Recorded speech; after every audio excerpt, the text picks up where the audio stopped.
Now we're turning our attention to criterion 2, and there are two flavors here. We want to detect a shift of delta either with general probability gamma or with gamma equal to 0.5. So let's first deal with the general case. So what we want to do is, I guess we'll call it 2a, detect a shift of delta with probability equal to gamma. Let's look at a control chart with a center line, an upper control limit, and a lower control limit. The upper control limit is p bar plus 3 square root of p bar 1 minus p bar over n. And this is the center line p bar, and this is p bar minus 3 square root of p bar 1 minus p bar over n. And at a particular time, let's say we're talking about here, this is before the shift, you want to draw a distribution around p bar. So what would that distribution be? We know that the number of defects, x, is distributed binomially. So it's binomial with parameter p, and its estimate is p bar. We can also then, this implies that x can also be considered to be approximately normally distributed with the same mean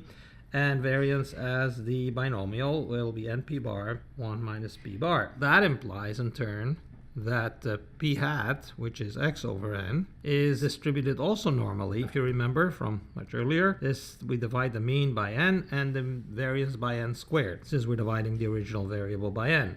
So this will be variance p bar 1 minus p bar over n. And this is to be expected. Now we can see the plus or minus 3 standard deviations again recurring. So if we want to draw a distribution, it'll be very small chance that we will be higher or lower than the 370 is the figure that we had. If we want to know what happens after the shift it will also be, so this has now shifted, the center line has shifted to p bar plus delta. Now the distribution has shifted so that there will be a more significant chance. Now the chance that we will detect such a shift really lies in the size of this area here, that we're going to be higher at or higher than the upper control limit.